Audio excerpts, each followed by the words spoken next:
But here I use a different easel. Here's kind of the stuff this is my, and this is an old easel that actually someone gave me on the street after my other one broke.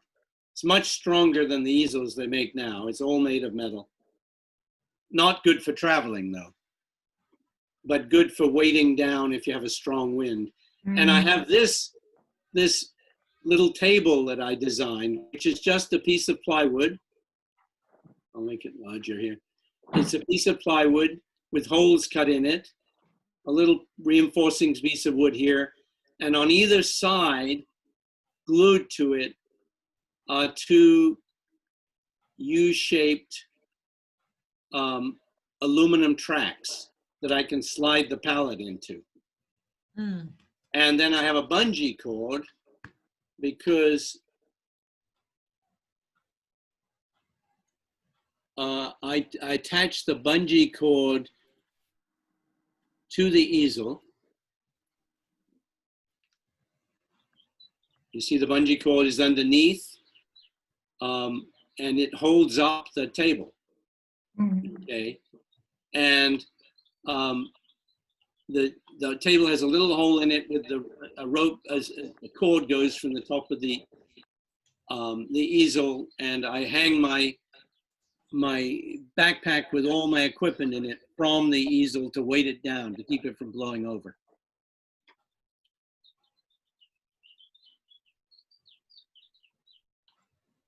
This is what the setup looks like from above without the pallet on it. And you can actually, underneath here, you can actually see a little bit of my backpack that's hanging down, weighting down the easel. And here's my work table, you see. This brings good memories in Italy, of Italy. Those are the what we used. Yeah, right. This is the same work table I took to Italy. Yeah. Yes, and it went to Mexico with me too. Yeah. And this is the full setup with the pallet stored rather than in use. See, when the pallet's not in use, it's put up. I put plastic over it, and then I store it in here upside down. So I can carry this whole piece without getting paint all over me. And if that's the covered pallet with the paint on it, in a cool place, like even just under the house, stays fresh for quite a few days. But that's my painting setup, outdoor painting setup.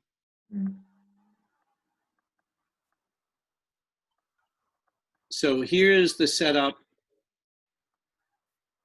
at Chizuru's, near Chizuru's house.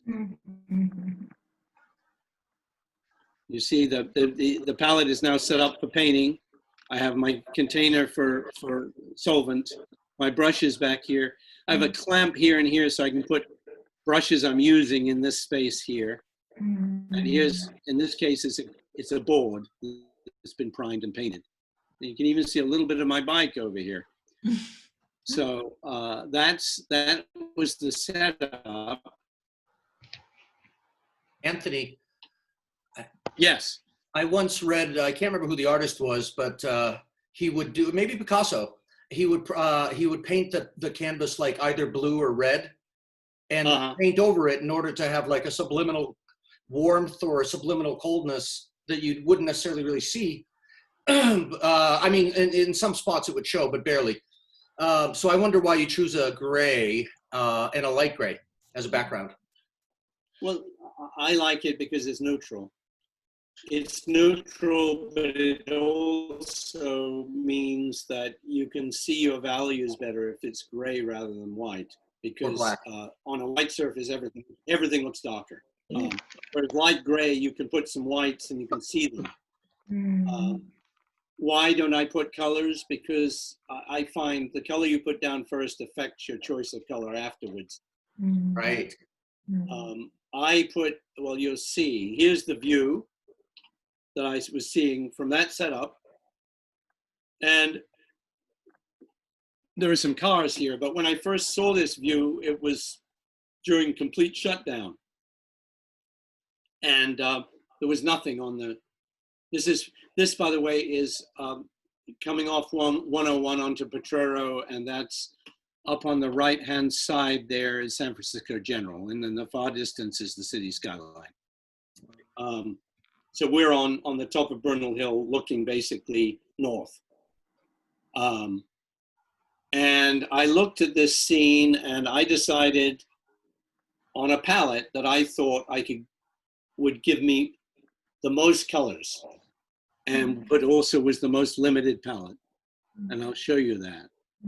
Because what I'm talking about now is the evolution of a palette for painting.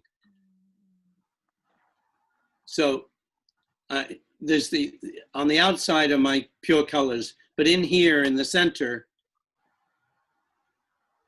are the colors that I mixed to start the painting. And I decided that a sort of muted orange into a kind of reddish brown, changing into a reddish brown, and a yellowish green moving into a bluish green would be the best colors to start the painting. Note that there are no saturated colors here. They're all fairly muted, actually a little bit more muted than is showing up here. And then these are intermixtures of these colors that I was going to need for some of the lighter areas. So that was the palette, and for a while I worked just with this palette. I have to add to it as I use up paint, but I keep within this range, okay? And that keeps my decisions quite simple and straightforward as I develop the painting. This shows you how I started the painting.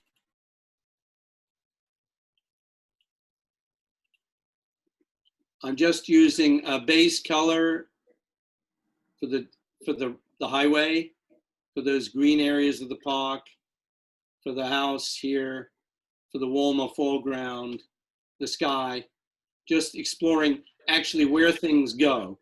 Now, I know I have you start with grays, but basically this is an extension of the same principle, because each of these is the value I think I'm going to end up with in a very muted color, which will be a base over which I'll work more colors.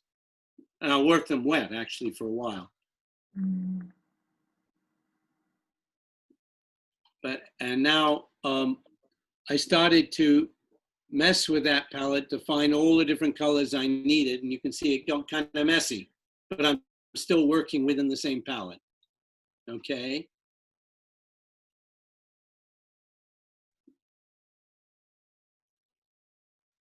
I hope this makes a little bit of sense as we go along. And here's the painting at this stage, a little further along, starting to actually locate things more and think about the overall composition and the disposition of color.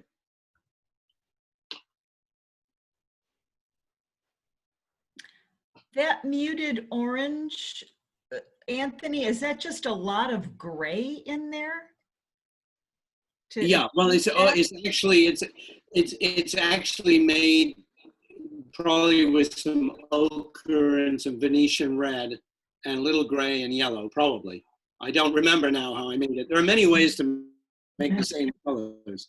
Now I decided to, early on I work on the sky. And I decided to put down this green as the beginning of the sky. This is the lighter part, this is the darker part, which doesn't quite make sense maybe because the sky is blue, right? But I'll show you what I'm up to here.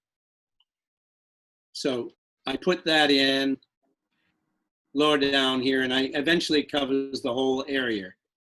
These colors that you just saw on the palette.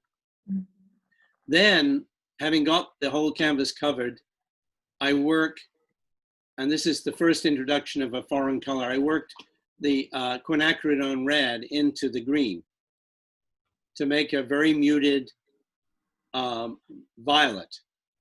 So now what I'm going to do is work the violet while it's wet loosely into the green I put down, but having them mix somewhat, but also show somewhat, because together they add up to a very muted blue.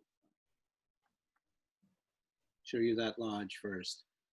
Okay, so now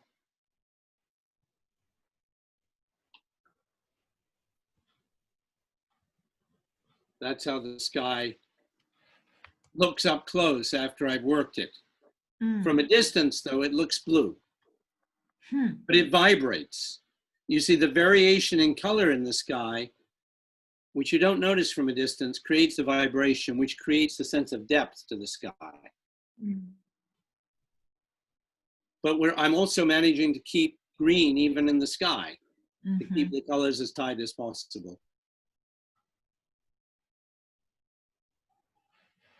So I start expanding the range of my colors a little, making them more saturated.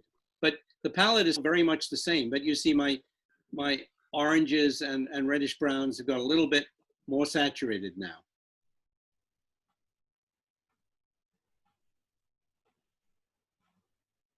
Sometimes the palette looks better than my painting. Beautiful, isn't it? Well, working close colors, you get really, and interact, getting close, very limited colors and playing all the variations, you get some very interesting effects. Beautiful. Now this is the painting at that stage. It's starting to really, come together, take form. So this is just wet on wet that you're Yeah, doing? mostly. I mean, for the up to about here, you've seen, you're looking at 2 afternoons when it, one following the other, when the canvas was still very wet. Could you? There you go.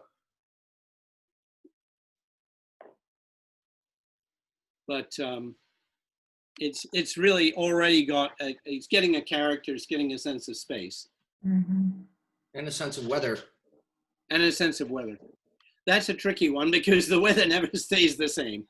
And then, so then the palette started to really I started to really extend the palette. I had to remix at a certain point, and this was a few days later, starting off with very much what I had in the beginning, but more extended in terms of saturation, but the same basic range of hues, see? Okay, I'll enlarge that.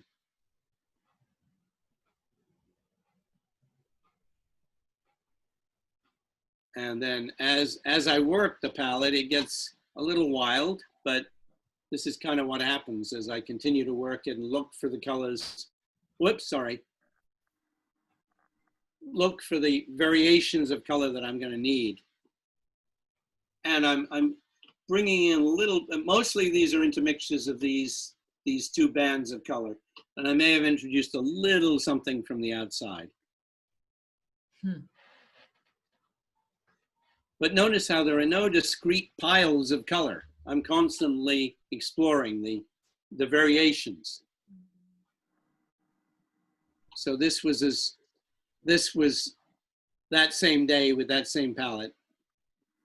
I'm starting to lay in the background, the details of the skyline. I've put a little bit of some kind of haze in the sky.